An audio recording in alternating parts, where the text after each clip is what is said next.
Calculus दो portion में है, पहला डिफरेंशियल कैलकुलस और दूसरा इंटीग्रल कैलकुलस। तो उसमें जितने भी बेसिक कॉन्सेप्ट है और थ्योरीज है वो सब का सब डिफरेंशियल कैलकुलस में ने लगभग ऑलमोस्ट मान करके चलिए कि 80% से ज़्यादा जो अप्लीकेबल थ्योरीज जो है वो सब डिफरेंशियल कैलकुलस में है। और इसका जो अप्लीकेशंस है ना वो इंटीग्रल कैलकुलस में है। इंटीग्रल कैलकुलस को डिफरेंशियल कैलकुलस का इन्वर्स बोला जाता है, मतलब उसका उल्टा प्रोसेस बोला जाता है। तो अगर बच्चे कोई सीधा प्रोसेस नहीं पढ़े हुए तो उल्टा प्रोसेस कैसे पढ़ेंगे। अभी क्या होता है ना कि जब टीचर से स्टार्ट करते हैं सौ जगह, जैसे बहुत सारे बच्चे स्टार्ट करते हैं तो तुरंत डिफरेंशिएशन पढ़ा, तुरंत इंटीग्रेशन पढ़ा, बीच के बहुत सारे टॉपिक्स जो मेजर टॉपिक है लोग छोड़ देते हैं और वहीं से कॉन्सेप्ट खत्म होने लगता है। और डिफरेंशियल कैलकुलस आप जब तक पढ़ेंगे तब तक आपको बहुत ज़्यादा मुश्किल लगेगा, क्योंकि सारा एप्लीकेशन और सारा थ्योरीज जो है ना वो सब डिफरेंशियल कैलकुलस में ही दिया हुआ है। इंटीग्रल कैलकुलस इसके कंपैरेटिवली थोड़ा आसान लगता है, लेकिन वो भी आसान उन्हीं बच्चों को लगता है ना जिनके डिफरेंशियल कैलकुलस ज़्यादा अच्छे पढ़े हुए हैं और फंक्शन अभिन्न हिस्सा है। हम लोग जब डोमेन रेंज पढ़ते हैं ना तो ये दोनों टॉपिक 11th में आपको पढ़ना है। तो 11th में तो आप देख ही लिए हैं कि कितना कॉम्प्लिकेटेड टॉपिक है, 11th में तो पढ़ना संभव ही नहीं है। तो इसीलिए हम लोग 12th में पढ़ते हैं इसको। अभी आज रेंज पढ़ाएंगे डबल लेयर तो वो भी आपको थोड़ा मुश्किल लगेगा। उसके बाद फिर जो नेक्स्ट क्लास होगा ना उससे 12th का सिलेबस है 1 on 2 इनवर्स, ये सब हम लोग पढ़ेंगे तो वो आपको इसके तुलना में ज़्यादा आसान लगेगा। तो शुरू करते हैं हम लोग। Find range of function y equal to fx cos inverse 1 plus 2x square बटा 1 plus x square, इसका रेंज हमको पता करना है। तो चूंकि ये दिया हुआ 1 plus 2x square 1 plus x square cos inverse 1 plus x square 1 plus x square, ये लिख सकते हैं अलग अलग कीजिए। 1 plus x square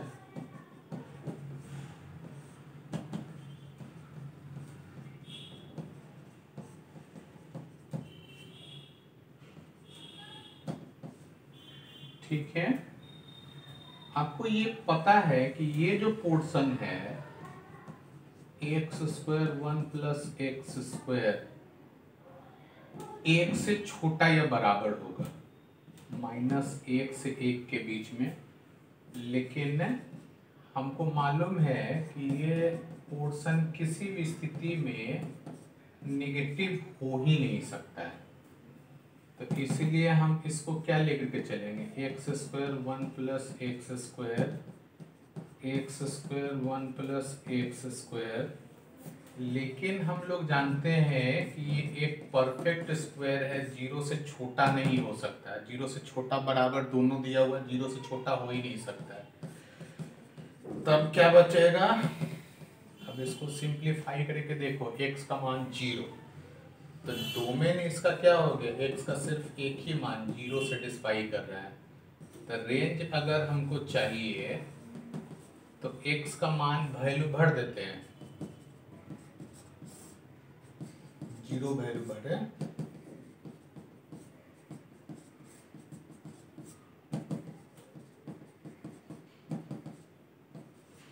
ठीक है। रेंज क्या होगा,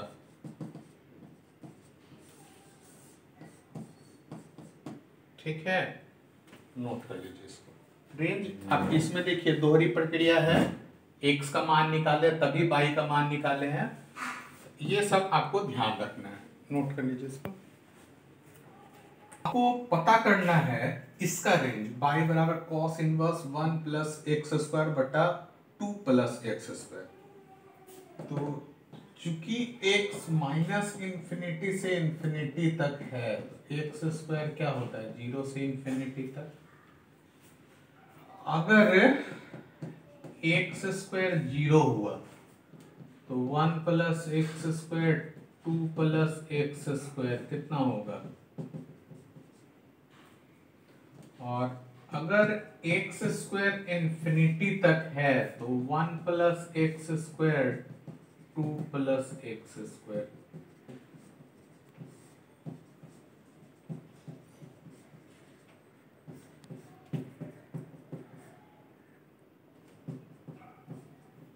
वन हो जाएगा, इसलिए कि यहाँ टेंडिंग टू है।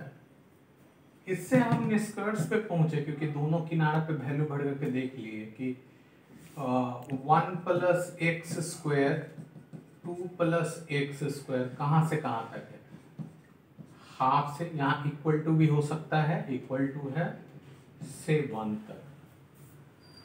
cos inverse x is decreasing function. क्यों डिक्रीजिंग फंक्शन है? अब थ्योरी याद कीजिए, x के मान के लिए y का मान देखिए, cos का यही थ्योरी है ना। तो जैसे जैसे x का मान बढ़ा रहे हैं वैसे वैसे मान जो है ना घट रहा है, ठीक है। तो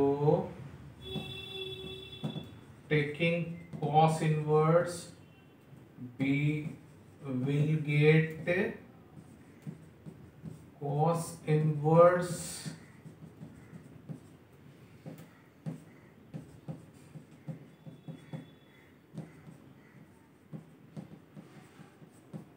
हो जाएगा, ये हो जाएगा बाई ये 0 पाई बटा 3।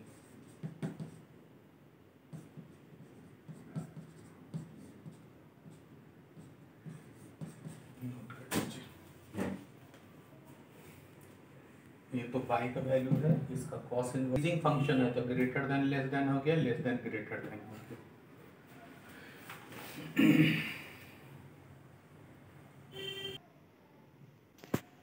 Find domain and range of y equal to sine, उसका एंगल है log e 4 minus X square 1 minus X बटा में, ठीक है। तो यहां हम लोग देख रहे हैं 4 माइनस एक्स स्क्वायर तो हर स्थिति में पॉजिटिव होगा, हार्डली 0 हो सकता है, लेकिन फॉर डिफाइनिंग लॉग डिफाइन होने के लिए ये जो है ना वो 0 नहीं होना चाहिए। इसका मतलब 4 माइनस एक्स स्क्वायर पॉजिटिव होना चाहिए, लॉगरिथम डिफाइंड होने के लिए 0 नहीं होना चाहिए। Also डिफाइनिंग लॉग डिफाइन होने के लिए लॉग का ये कोफिशिएंट है तो ये पॉजिटिव होना चाहिए।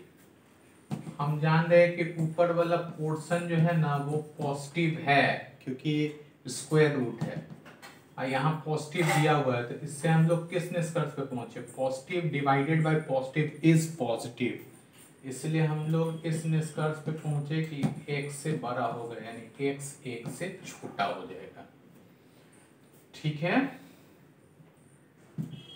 और फॉर डिफाइनिंग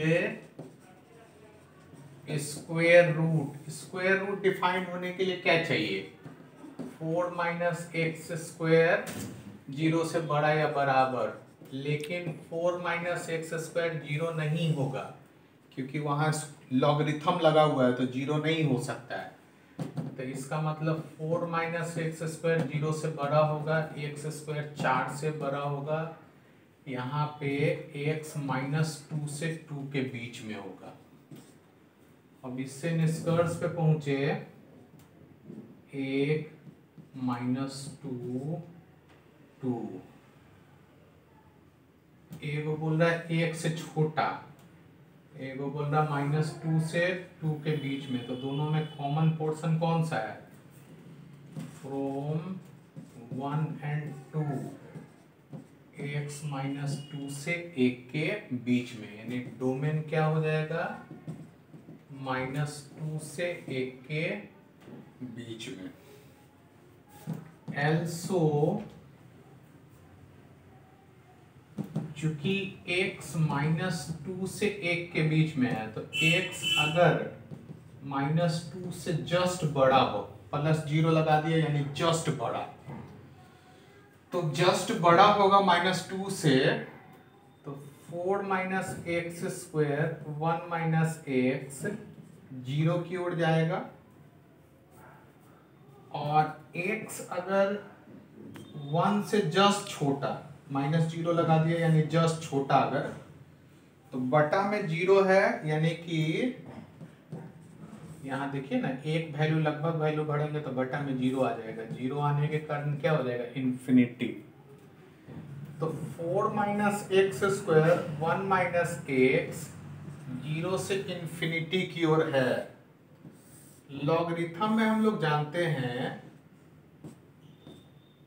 ये 0 इन्फिनिटी, 0 पे वैल्यू क्या जा रहा है, देखिए लॉग का वैल्यू माइनस अनंत तक जा रहा है, 0 के करीब। 0 के एग्जैक्टली वैल्यू तो होगा नहीं, 0 से जस्ट बड़ा, 0 से जस्ट बड़ा पे वैल्यू क्या जा रहा है, माइनस अनंत तक। अब प्लस अनंत पे वैल्यू क्या जा रहा है, प्लस अनंत। यानी कि जैसे ही लॉगरिथम लगाएंगे तो इसका मान कहां से कहां तक आएगा, माइनस अनंत से प्लस अनंत तक। और आपको पता है कि अगर एंगल माइनस अनंत से प्लस अनंत तक होता है तो साइन का मान क्या हो जाएगा, साइन का मान -1 से +1 तक। आपको पता है y बराबर साइन x, जहां x टोटल रियल नंबर -∞ से इन्फिनिटी तक रहता है, तो वैल्यू -1 से 1 तक रहता है। ये तो y है, रेंज क्या होगा, -1 से 1 तक। बात समझिए फिर से। सबसे पहले तो हमको ये पूरा पोर्शन देखना है। ये पोर्शन जो है ना मॉडुलस है, ये तो पॉजिटिव होगा क्योंकि स्क्वायर रूट मॉडुलस का काम करता है, इसलिए पॉजिटिव हो गया। लॉग डिफाइन होने के लिए 4 - x² बटा 1 - x जो है ना पॉजिटिव होना चाहिए। ऊपर वाला पोर्शन पॉजिटिव है तो नीचे वाला भी पॉजिटिव रहेगा, तभी पॉजिटिव होगा। इससे x 1 से छोटा आ गया। स्क्वायर रूट के अंदर का पोर्शन 0 से बड़ा या बराबर होना चाहिए, लेकिन 0 के बराबर नहीं होगा क्योंकि वो डिफाइन नहीं है। तो 0 से छोटा हो गया, तो x -2 से 2 के बीच में, 1 से छोटा, तो x का मान -2 से 1 के बीच में, -2 से 1 के बीच में। ठीक है, अब हम लोग के पास x -2 से जस्ट बड़ा वैल्यू बढ़ेंगे तो लगभग 0 के बराबर, 1 से जस्ट छोटा वैल्यू बढ़ेंगे तो बटा में 0 हो जाएगा ना, 1 - 1 0 इन्फिनिटी। यानी कि ये जो पोर्शन है ना 0 से अनंत तक आ रहा है। अब 0 से अनंत तक वैल्यू आ रहा है तो लॉगरिथम में हम देखे हैं कि 0 से जस्ट बाद माइनस अनंत वैल्यू है, अनंत पे अनंत वैल्यू है।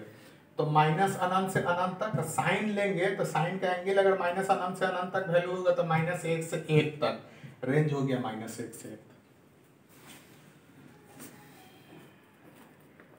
ये एक बहुत चैलेंजिंग क्वेश्चन है। y बराबर fx greatest integer x logarithmic sine inverse x² plus x plus 1 root under.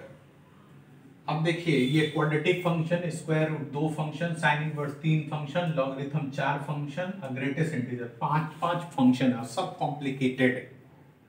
हम एक एक करके सोचेंगे। सबसे छोटा फंक्शन से स्टार्ट करेंगे।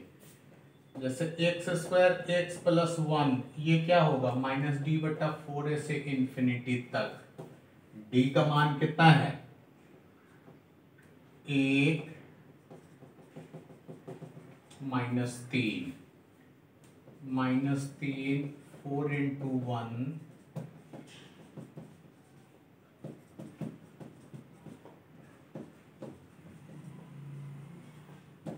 x² x प्लस 1 हो जाएगा 4 डिफाइनिंग साइन इनवर्स x। इसको डिफाइन करने के लिए, साइन इनवर्स को डिफाइन करने के लिए इसकी लास्ट बाउंड्री कहां तक होनी चाहिए, 1 तक। इसलिए इन्फिनिटी लिखा हुआ है, लेकिन हमको इन्फिनिटी का जरूरत नहीं है, वो 1 ही तक रहेगा तभी डिफाइन हो पाएगा। अब साइन इनवर्स चूंकि इंक्रीजिंग फंक्शन है तो ये हो गया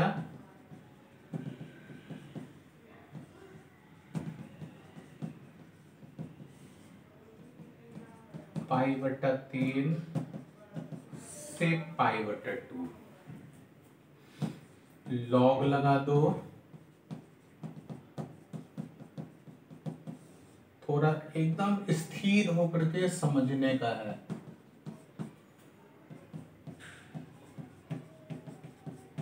हो गया। आपको ये पता है कि पाई का मान 3.14 है, तो पाई बटा 2 का मान 1.57 है, पाई बटा 3 का मान कितना हो जाएगा 1.05 के आसपास आ जाएगा। ठीक है, लॉग का चित्र बनाइए, लॉग का, ये तो 1 हो गया, उसके बाद पाई बटा 3, ये ई हो गया, ई पे इसका मान कितना होता है, लॉग ई 1 वैल्यू होता है। आप ये जानते हैं कि पाई बटा 3 या पाई बटा 2 दोनों के दोनों 1 से ई के बीच में है, क्योंकि ई का मान होता है 2.71 अप्रोक्स। अब पाई बटा 2, अब पाई बटा, ये तो देख ही लिए, यानी सम पार्ट पाई बटा 3 यहाँ होना चाहिए, पाई बटा 2 यहाँ होना चाहिए। आप देख रहे हैं दोनों ही मान कहाँ जा रहा है, लॉग के थ्योरी से, पाई बटा 3, पाई बटा 2, ये दोनों मान किन दो इंटीजर के बीच में लाई कर रहा है, 0 और 1 के बीच में, क्योंकि लॉग 1 का मान 0 होता है, लॉग ई का मान 1 होता है, और हम देख रहे हैं क्या है कि 1 और ई के बीच में ये दोनों मान निकल रहा है, तो लॉगरिथम लगाने पे उसका मान 0 से 1 के बीच में आ रहा है। ठीक है, तो इसको इंटीजर के रूप में इसलिए लिखना जरूरी है क्योंकि हम ग्रेटेस्ट इंटीजर फंक्शन के बारे में डिस्कस कर रहे थे। ये 0 से 1 के बीच में हो गया, 0 से 1 के बीच में हम दिखा दिए, 1 पे 0, ई पे 1, लॉग पाई बटा 3 या पाई बटा 2 दोनों के बीच में है लॉगरिथम लगाने पे। तो इसका ग्रेटेस्ट इंटीजर फंक्शन अगर करेंगे, ठीक है, इसका मान क्या हो जाएगा 0, यानी पाई का मान क्या हो जाएगा 0, यानी रेंज क्या हो गया 0। नोट कर लीजिए इसको।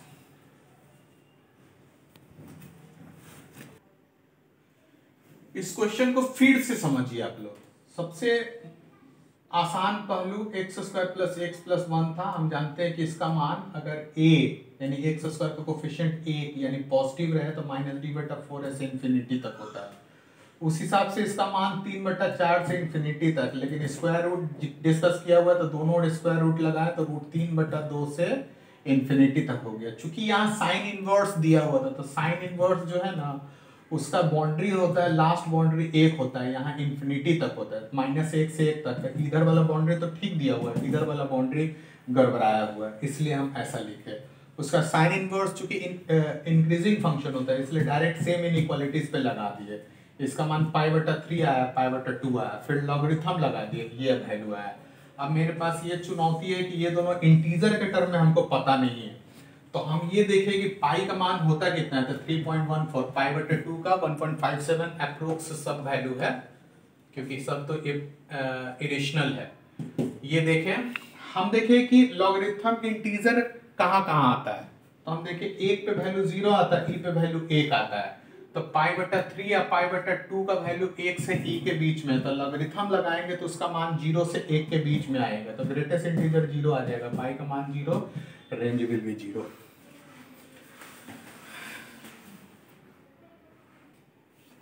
बाई बराबर लॉग बेस ई है sine inverse X square plus 3x plus 2 root under का ग्रेटेस्ट इंटीजर है। ठीक है, इसका रेंज निकालना है। आप लोगों को क्वेश्चन देख के लग रहा होगा कि क्यों इसको लोग नहीं पढ़ाना चाहते हैं या टाल देते हैं, क्योंकि हर क्वेश्चन जो है ना वो आपको बहुत ज़्यादा थिंकिंग स्टैंडर्ड पे है, और इस लेवल का थिंकिंग अगर नहीं रहेगा तो आप आगे कैलकुलस ढंग से समझ ही नहीं पाएंगे। ठीक है, वो कैलकुलस उल्टा चलता है, शुरू शुरू में बहुत कठिन रहता है, धीरे धीरे आसान होने लगता है। यहाँ देखिए एक्स स्क्वायर 3x प्लस 2 है, तो फिर से माइनस डी बटा 4a से infinity x square 3x plus 2 है। डी का मान कितना हो गया, 9 4 1 2 1 माइनस 1/4 से infinity. For defining square root and inverse, इसको डिफाइन होने के लिए क्या चाहिए, 0 से 1 तक एक्स स्क्वायर 3x प्लस 2, 0 से 1 तक x square 3x plus 2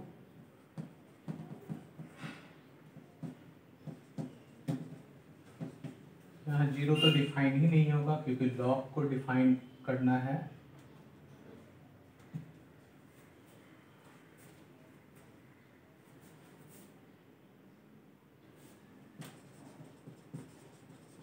log को डिफाइन करना है, इसलिए 0 हटा दिए हैं। 0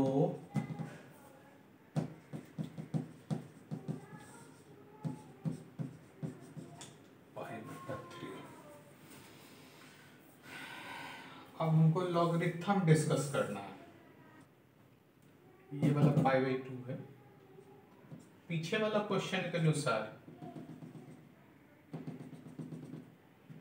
e π/2 किसके किसके बीच में है, 1 से e के बीच में, तो log π/2 किसके बीच में है, 0 से 1 के बीच में, 0 से 1 के बीच में।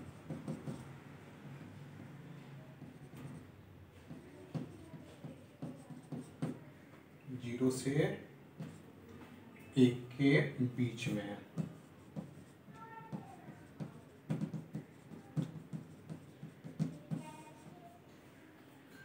इसका मान कहां से कहां तक होगा, 0 पे हमको डिस्कस करने के लिए बोल रहा है 0, तो 0 पे मान क्या है, माइनस इन्फिनिटी है ना, इसलिए माइनस इन्फिनिटी से 1 के बीच में होगा। यहाँ देखिए पिछले बार जो क्वेश्चन हम लोग डिस्कस किए थे ना, तो वैल्यू जो है 0 से, वो जो वैल्यू आ रहा था π/3 से π/2 के बीच में आ रहा था, ना कि 0 से। तो लॉगरिथम हम डिस्कस कर रहे थे तो π/3 यहाँ आ रहा था, π/2 दोनों ही वैल्यू 0 से 1 के बीच में आ रहा था।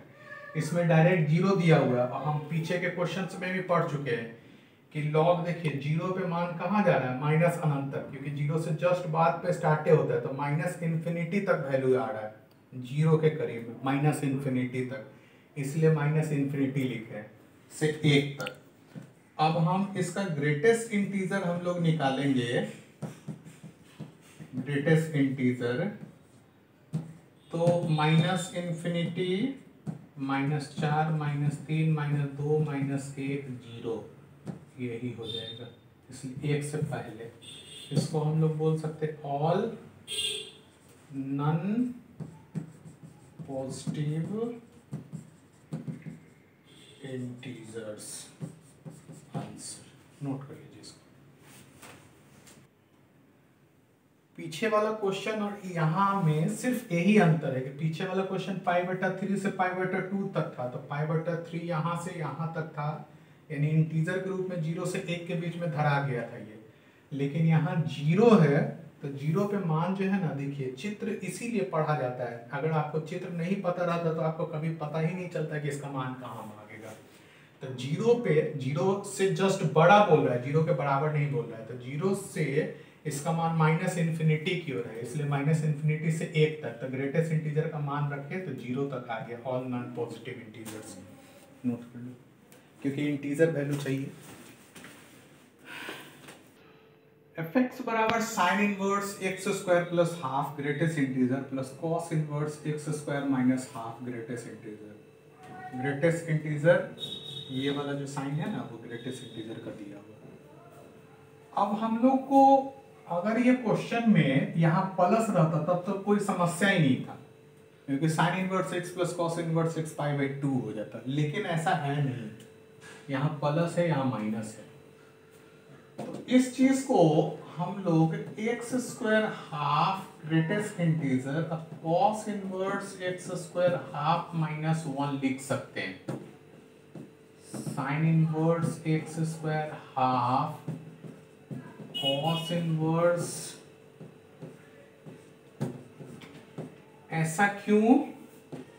क्योंकि हम लोग जानते हैं ग्रेटेस्ट इंटीजर प्लस n रहता है, तो यहाँ ऐसा लिख सकते हैं हम लोग, ये हम लोग जानते हैं, 1 लिख सकते हैं। अब हम लोग को ये पता है कि इसको डिफाइन होने के लिए क्या चाहिए, क्योंकि ये तो सीधा सीधा, ये तो गिनती का संख्या आएगा, इंटीजर आएगा, दोनों में वो चीज है तो दोनों एक साथ वैल्यू भर सकते हैं। For defining sign inverse X square half, इसको डिफाइन होने के लिए एक्स स्क्वायर हाफ का वैल्यू -1, 0 और 1 होगा, क्योंकि गिनती का संख्या ही टूटेगा, क्योंकि ग्रेटेस्ट इंटीजर है, तो -1, 0 और हाफ सिर्फ हो सकता है, -2 नहीं होगा, 2 नहीं होगा, -3 नहीं होगा, 3 नहीं होगा, -1, 0 और 1 ही होगा। Case first, x square half का वैल्यू -1 अगर रहे तो एफ एक्स का वैल्यू साइन इनवर्स -1 और कॉस इनवर्स -1 -1, यानी साइन इनवर्स -1 और कॉस इनवर्स -2 नॉट पॉसिबल। क्यों पॉसिबल नहीं है? क्योंकि कॉस का मान -1 से 1 के बीच में होता है, कॉस इनवर्स -2 आ गया है।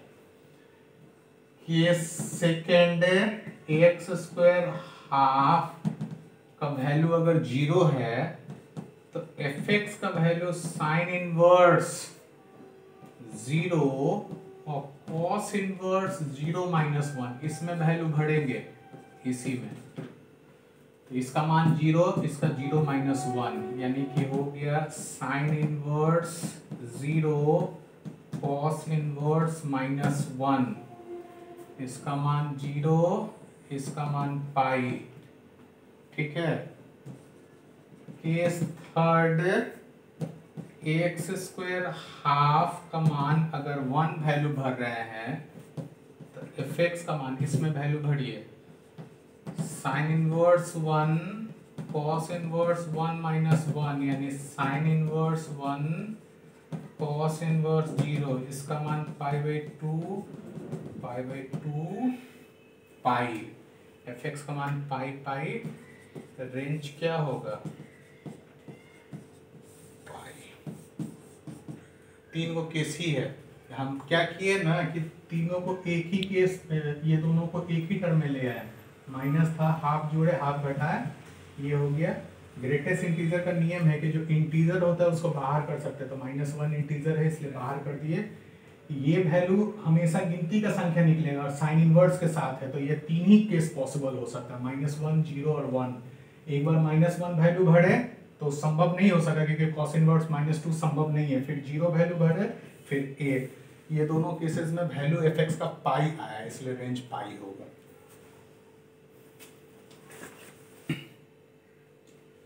बाई बराबर greatest integer x -3, greatest integer x -8, 5 minus greatest integer x और ग्रेटेस्ट इंटीजर x -2, सबका स्क्वायर रूट है। तो हमको क्या चाहिए? इसका रेंज चाहिए, जहां कि ये ग्रेटेस्ट इंटीजर, यहां हम मेंशन कर दिए कि इंटीग्रल पार्ट या ग्रेटेस्ट इंटीजर।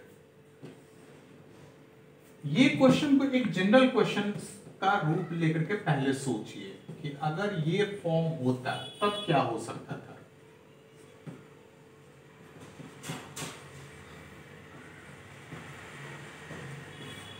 बाई रियल, ये एप्लीकेबल क्वेश्चन है। इस क्वेश्चन के हिसाब से सोचिए कि इसका डोमेन क्या हो सकता था, 0 से बड़ा या बराबर। इसका ऊपर वाले का रूट 3 और 8, 5 और 2, तो 2 3 5 और 8, 2 और 5 ओपन क्योंकि नीचे वाला का रूट है। 0 वैल्यू भरिए, 0 minus 3, 0 minus 8, 5 minus 0, 0 minus 2, minus minus plus minus negative. 0 है कहाँ? Negative positive negative positive negative. x का मान 2 से 3 के बीच में और x का मान 5 से 8 के बीच में। ठीक है, तो 4 रियल बाई किसके लिए? तो ग्रेटेस्ट इंटीजर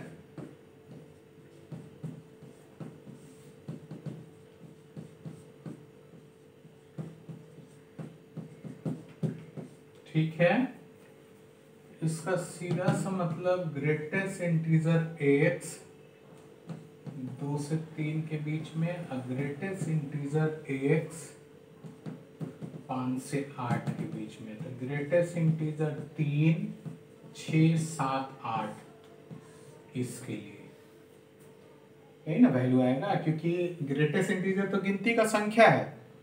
तो 2 से 3 के बीच में 3 के इक्वल है, तो 2 से 3 के बीच में तो इंटीजर है ही नहीं, 3 के इक्वल है तो 3 होगा। 5 से 8 के बीच में 6 7 8 होगा।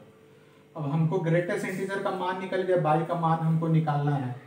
तो इफ ग्रेटेस्ट इंटीजर का मान 3 है तो बाई का मान कितना? 3 minus 3, 3 minus 8, 5 minus 3, 3 minus 2, 0,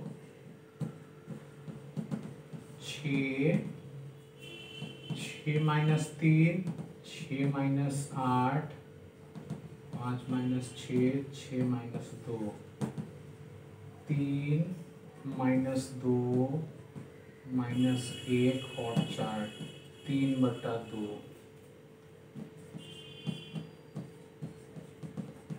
7, 7 minus 3, 7 minus 8, 5 minus 7, 7 minus 2, 4 minus 1 minus 2,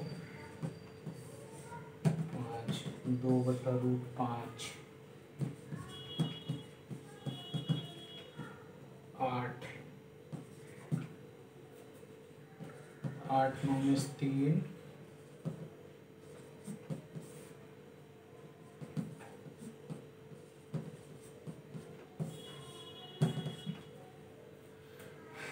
range क्या होगा? 0, 2/5, 3/2, यही रेंज। अब देखिए इसमें क्या किए, ये एक कॉम्प्लिकेटेड क्वेश्चन था, लेकिन हम इसमें एक चीज सुविधा क्या था ना कि x के जगह जो वैल्यू था वो सब जगह कॉमन ही वैल्यू था x। तो हम क्या किए ना कि उसके जगह पे x रख दिया। हम सिंपल तरीके से सोचेंगे, एक सिंपल फंक्शन पहला लेयर में पढ़े थे डोमेन निकालने के लिए, तो हम इस हिसाब से x का बाइडियल होने के लिए x का मान ये रहा। चूंकि हम लोग डोमेन में ही पढ़े थे कि x के जगह जो वैल्यू अगर भरते हैं, इस फंक्शन को मॉडिफाई करके x के जगह ये वैल्यू भरे, तो जहां जहां x था वहां वहां वो फंक्शन का लिमिटेशंस आ जाएगा। एक क्लास में आपको शायद लास्ट क्लास जो डोमेन का था उसमें बताए थे हम। उस हिसाब से ये तो चूंकि इंटीग्रल वैल्यू है तो 3 6 7 8 वैल्यू आ गया। तो एक बार 3, एक बार 6, एक बार 7, एक बार 8 वैल्यू भर दिए, तो फाइनली आपके पास 0, 2/5 रूट अंडर, 3/2 रूट अंडर आ गया। नोट कर लीजिए इसको।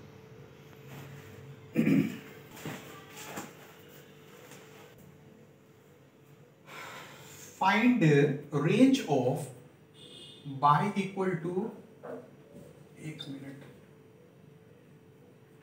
ये वाला जो है वो 1/√में,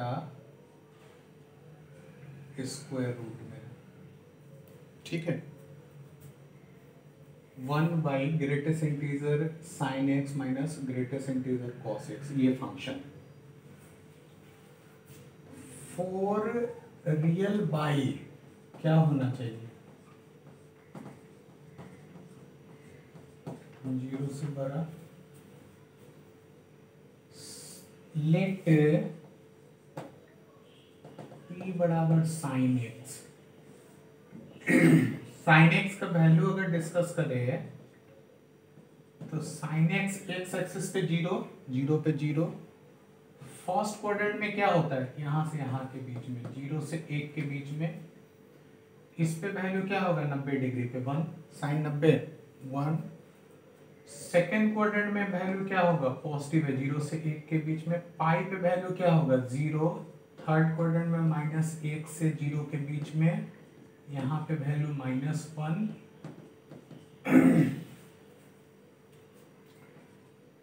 p का ग्रेटेस्ट इंटीजर यानी साइन एक्स का ग्रेटेस्ट इंटीजर अगर डिस्कस करेंगे, 0 पे 0, 0 से 1 के बीच का मान कितना, 0, ग्रेटेस्ट इंटीजर ठीक पहले वाला पे आ जाता है। इस पे मान 1, इस पे वापस से 0, इस पे 0, इस पे -1, इस पे -1, इस पे -1।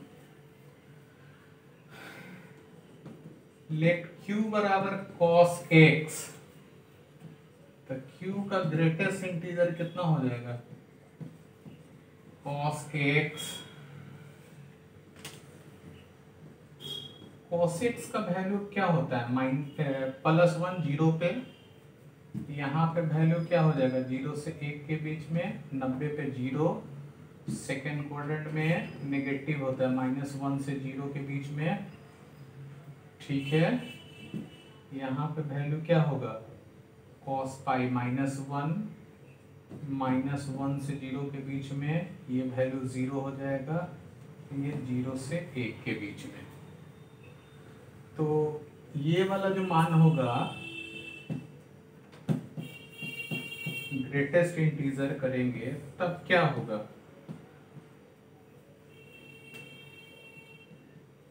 इस पे 0 1 1 पे 1, इस पे मान 0 0 से 1 के बीच में, इस पे 0 -1 -1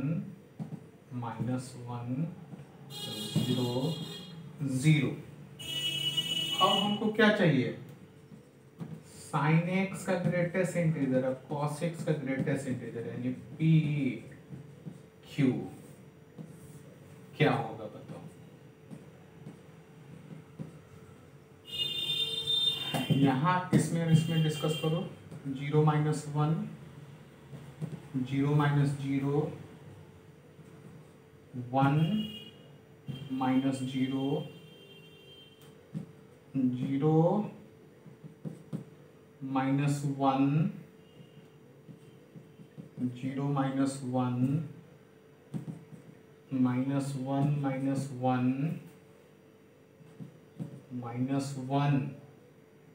0 -1 क्या किए है ना कि साइन एक्स का जो वैल्यू आया जहां जहां, जैसे साइन एक्स ग्रेटेस्ट इंटीजर का वैल्यू एक्स एक्सिस पे 0 है, यहाँ 1 है, तो 0 - 1 लिखे। ये 0 से 90 के बीच में यहाँ वैल्यू 0 है, यहाँ वैल्यू 0 है, तो 0 - 0 लिखे।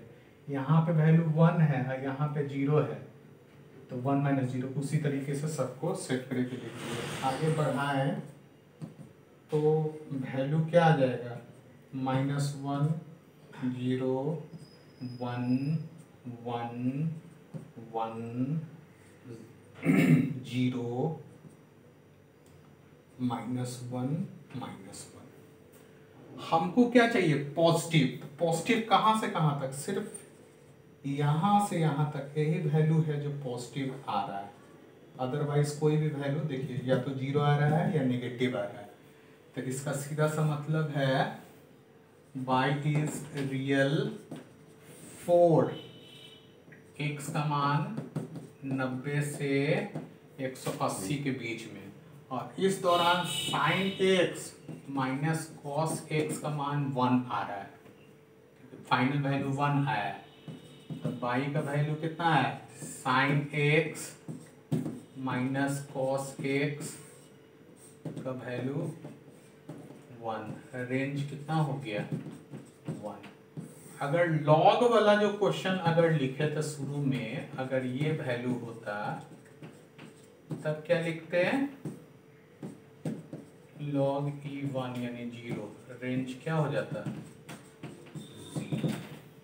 हम क्या किए, सबसे पहले sin x cos x का वैल्यू लिख दिए, उसके बाद फिर हम क्या किए कि ग्रेटेस्ट इंटीजर लगा दिए। अब उसके बाद फिर क्या किए, ये sin x का वैल्यू हो गया, ये इसमें ग्रेटेस्ट इंटीजर लगा दिए, जैसे sin 0 पे 0 होता है, 0 से 90 के बीच में, 0 से 1 के बीच में होता है, 1 पे 1 होता है, और 0 से पाई के बीच, पाई बाई 2 से पाई के बीच में सेकंड क्वाड्रेंट में फिर 0 से 1 के बीच में होता है, पाई पे 0 होता है, फिर थर्ड क्वाड्रेंट में -1 से 0 होता है, -1, इस तरह से वैल्यू लिख दिया। फिर ग्रेटेस्ट इंटीजर, इन दोनों ग्रेटेस्ट इंटीजर को घटा लिया, फिर देखिए कहाँ पे पॉजिटिव है, जो वैल्यू पॉजिटिव था वही वैल्यू को लिख दिए। तो पॉजिटिव इस क्वाड्रेंट में था और ये तीनों मान पे वैल्यू 1 था, इसलिए डायरेक्ट 1 लिख दिया, रेंज 1 हो गया।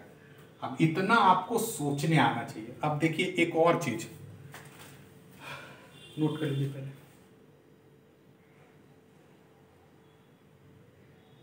ग्राफ के पॉइंट ऑफ व्यू से सोचते हैं तो ये y बराबर sin x greatest integer, y बराबर cos x ग्रेटेस्ट इंटीजर, हमको क्या चाहिए था, sin x greatest integer x greater than cos x greatest integer x, यही हमको चाहिए था। तो इसमें तो बराबर है 0 से π/2 के बीच में, π/2 पे देखो ये 0 वैल्यू है, ये 1 वैल्यू है, बड़ा है, यहाँ पे -1 वैल्यू है और यहाँ पे कितना है 0 है, इसका मतलब ये बड़ा है, अदरवाइज -1 है, ये -1 है, बराबर है, ये 0 है, ये -1 है, ठीक है, देख लीजिए। तो इस हिसाब से यही वैल्यूज जो है ना वो ग्रेटर है, ये बाकी सब वैल्यू छोटा है, तो सिर्फ यही वाला रीज़न सिर्फ हम लिख सकते हैं। आपको अगर चित्र बनाने आता ना तो इतना लिखने का कोई जरूरत नहीं था, आप डायरेक्ट चित्र से ही बना सकते थे, इतना छोटा में उसको आंसर। हम दोनों तरीके से बना दिए, आप देख लीजिए आपको कौन सा बेहतर लगे।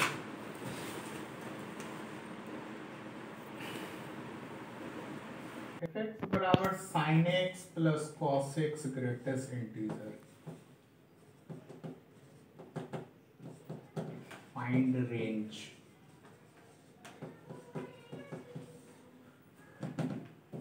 क्योंकि sin x plus cos x क्या है, -√2 से √2 के बीच में है,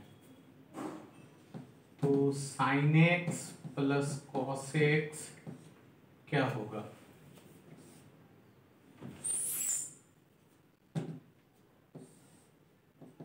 -2 -1 0 1 2 -√2 ग्रेटेस्ट इंटीजर करेंगे इसके ठीक पहले, क्योंकि इसके ठीक पहले रेंज क्या हो जाएगा, नोट कर लीजिए। अब डोमेन और रेंज के क्वेश्चंस देख ही लिए होंगे कि कितना इनइक्वालिटीज का यूज है।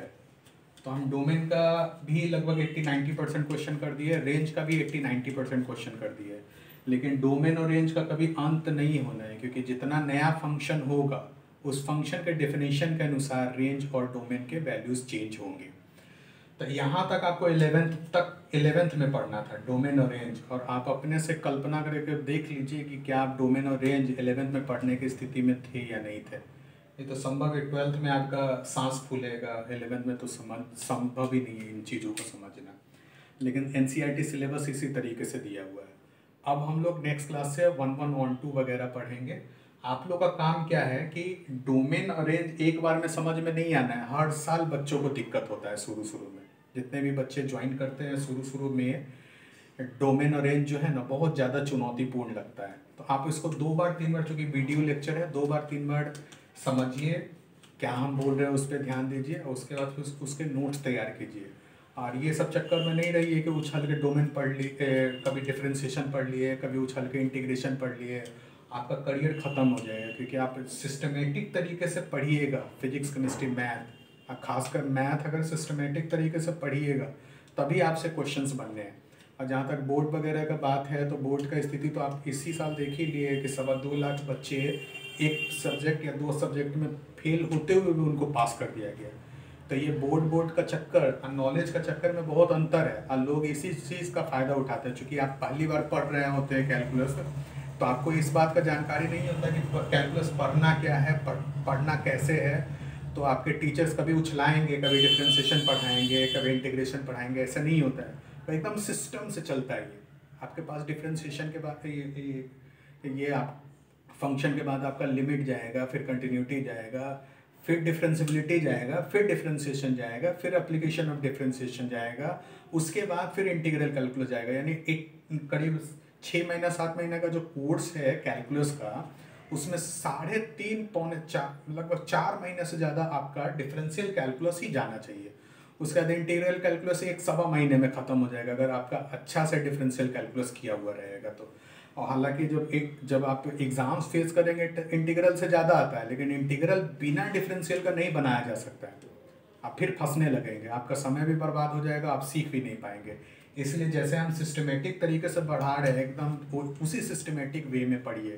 तो आपको थोड़ा कठिन लगेगा शुरू में, लेकिन उसके बाद चीज़ें आपके फेवर में आने लगेगा, और ऐसा फेवर में आएगा कि आप एडवांस वगैरह का भी क्वेश्चन वन टाइम में बना सकते हैं एक ही बार। नेक्स्ट क्लास में।